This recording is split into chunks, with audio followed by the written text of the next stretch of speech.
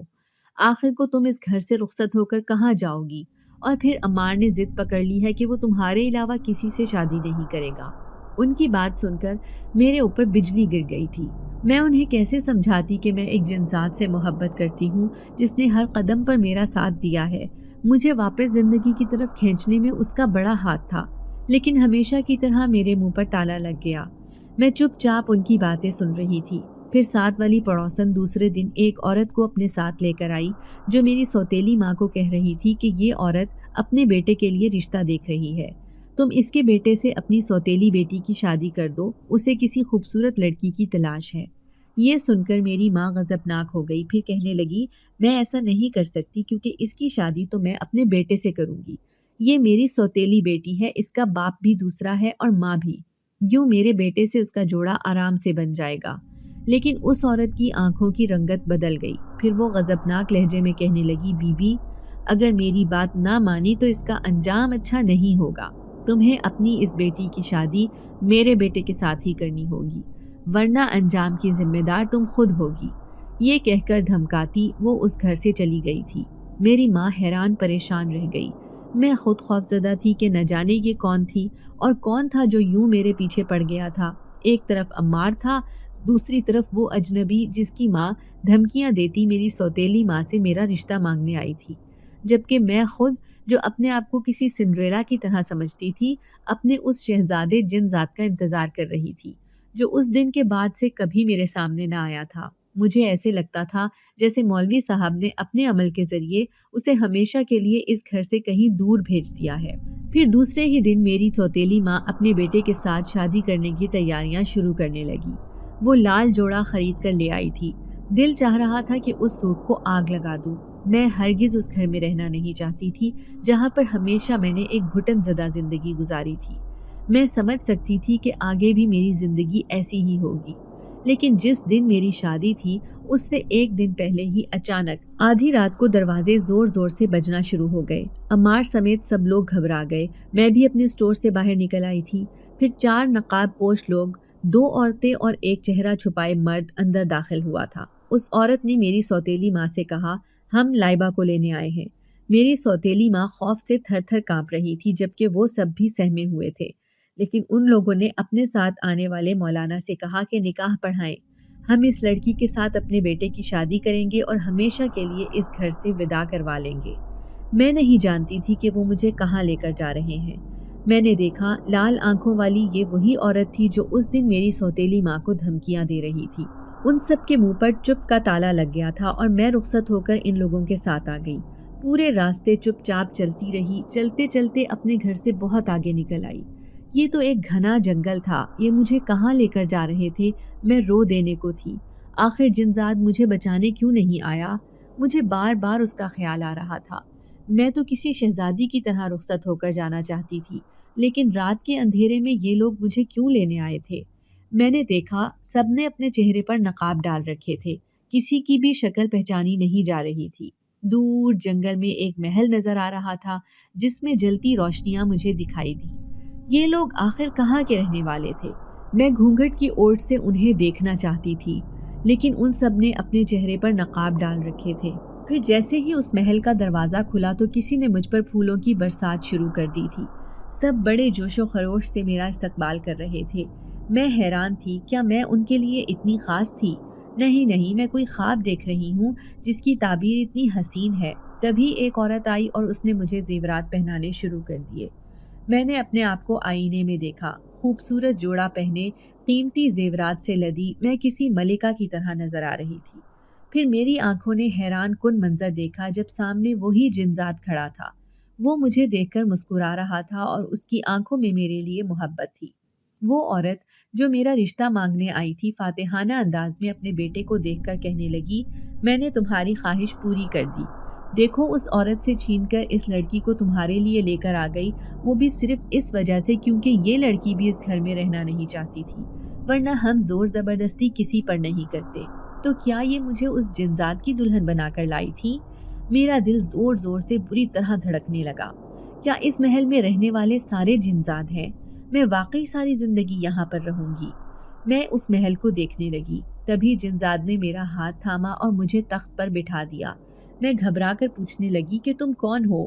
وہ مسکرا کر کہنے لگا، وہی جسے تم اپنا شہزادہ سمجھتی تھی۔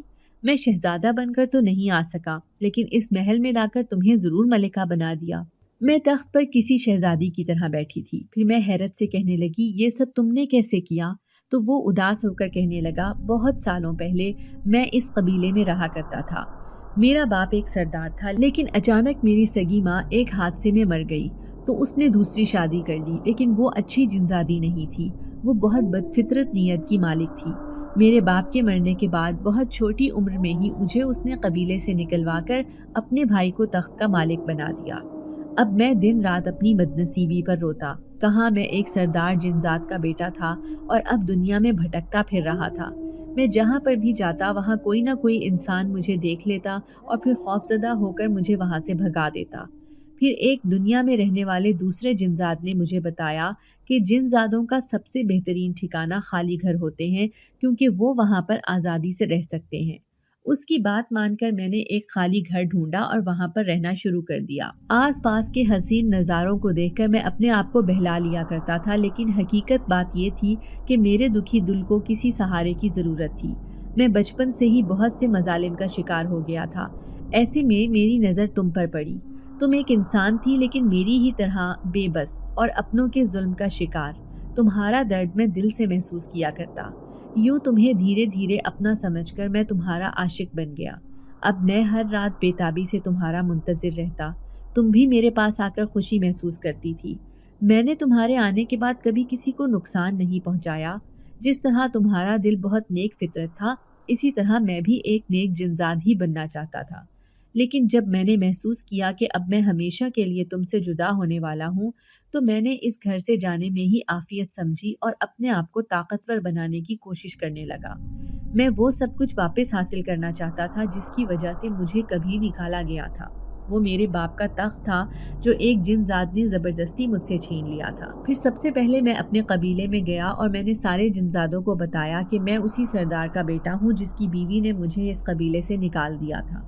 وہ جنزاد یہ سمجھتے تھے کہ میں مر گیا ہوں یا خود ہی اس قبیلے کو چھوڑ کر چلا گیا ہوں، لیکن جب انہیں حقیقت معلوم ہوئی تو انہوں نے خود ہی وہ تخت و تاج میرے حوالے کر دیا جو میرے باپ کی نشانی تھی۔ یوں میں اس قبیلے کا سردار بن گیا۔ میری سوتیلی ماں کو سارے قبیلے کے جنزادوں نے اسی وقت نکال دیا تھا۔ اتنے دنوں سے جو سردار بن کر رہ رہا تھا، حقیقت میں وہ بد فطرت شیطان صرف جنزادہ تھا، اور پھر سردار بننے کے بعد میں تمہیں ملکہ بنا کر یہاں لے آیا، تبھی تو تم آج میرے سامنے موجود ہو۔ میں حیرت سے سوچنے لگی کہ اس نے میرے لیے یہ سب کیا۔ میں تو اپنی ذات کو بہت حقیر سمجھتی تھی، لیکن نہیں جانتی تھی کہ اس جن ذات کے لیے میری اتنی اہمیت ہے۔ اب میں رانی بن کر وہاں راج کر رہی تھی۔ پھر ایک دن جنزاد کہنے لگا، کیا تم اپنے گھر والوں سے ملنا چاہتی ہو؟ میں نے اسے کہہ دیا کہ ہاں، میں ایک بار انہیں دیکھنا چاہتی ہوں کہ وہ کس حال میں ہیں۔ پھر ایک دن سب کی نظروں سے پوشیدہ میں گھر گئی تو مجھے معلوم ہوا کہ عمار سارا روپیہ پیسہ اور زیورات دے کر کسی دوسرے ملک فرار ہو گیا تھا، کیونکہ وہ مجھ سے محبت کرتا تھا جبکہ میں اس کی نہ ہو پائی تھی۔ اس نے اس بات کا بدلہ میری سوتیلی ماں اور بہن سے لیا تھا۔ اسے اپنی بہن کی شادی کرنے کے بجائے اپنی زیادہ فکر تھی۔ اب وہ دونوں ماں بیٹی تنہا رہ رہی تھی۔ میری سوتیلی ماں کے پاس اب اتنا پیسہ بھی نہیں تھا کہ وہ اپنی بیٹی کو ہی رخصت کر دیتی۔ وہ دونوں کام کاج کر کے اپنی زندگی گزار رہی تھی۔ بھلے ہی انہوں نے میرے ساتھ برا سلوک کیا تھا، لیکن میں ان کے ساتھ اچھا کرنا چاہتی تھی۔ تبھی اپنے سارے زیورات اتار کر اپنی سوتیلی ماں کے سرہانے رکھے اور وہاں سے چپ چاپ لوٹ آئی۔ میں جانتی تھی کہ اب ان کے حالات بدل جائیں گے، وہ پہلے کی طرح غریب نہیں ہوں گی۔ پھر کئی سال بعد جنات کے قبیلے میں رہنے کے بعد میں انسانوں کی دنیا میں آ کر بس گئی تھی۔ جنزاد آج بھی مجھ سے ملنے آ جاتا ہے کیونکہ میں صرف اس کی ہوں۔ اس کے علاوہ میرے دل و دماغ میں کوئی نہیں۔ آس پاس کے لوگ حیران ہوتے ہیں کہ ایک اکیلی لڑکی اتنے بڑے بنگلے کی مالک ہے، کہاں سے آئی ہے، اس کے آگے پیچھے کون ہے، اس بارے میں کوئی بھی نہیں جانتا، لیکن سب مجھ سے بہت ڈرتے ہیں کیونکہ میرے پاس بہت روپے پیسے ہیں۔ میں ایک دولت مند عورت ہوں، کسی کو غریب اور پریشان دیکھتی ہوں تو اس کی مدد ضرور کرتی ہوں۔ پچھلی زندگی کے بارے میں سوچنا بھی نہیں چاہتی کیونکہ میں نے کئی سالوں تک زندگی کے دکھ جھیلے ہیں۔ باپ کے مرنے کے بعد تو کبھی کسی مسکراہٹ نے میرے چہرے کو نہیں چھوا تھا، لیکن آج حالات بدل گئے ہیں۔ مجھے پتا ہے کہ اس کہانی کو پڑھنے والے کسی نہ کسی انسان کے ساتھ ضرور ایسے حالات پیش آئے ہوں گے جو مجھ پر بیتی ہے، کیونکہ دکھ درد تو انسان کی زندگی کا حصہ ہوتے ہیں۔ ایسے حالات سے فرار کرنا تو آسان ہے، لیکن خود کو ان میں ڈھال کر جینا بہت مشکل۔ میں نے بھی کئی سال تک انہی حالات میں گزارا کر کے اپنی زندگی گزاری، اور پھر میری زندگی بدل گئی تو ان ساری ناگوار یادوں کا تذکرہ بھی میرے دل و دماغ سے مٹ گیا۔ اگر آپ کو آج کی ہماری کہانی پسند آئی ہے تو اسے لائک کیجیے اور اپنے پیاروں کے ساتھ شیئر کیجیے، اور ہاں، اگر آپ نے ابھی تک ہمارا چینل سبسکرائب نہیں کیا تو ضرور کیجیے۔ ملتے ہیں کل ایک نئی اور دلچسپ کہانی کے ساتھ، تب تک کے لیے اللہ حافظ۔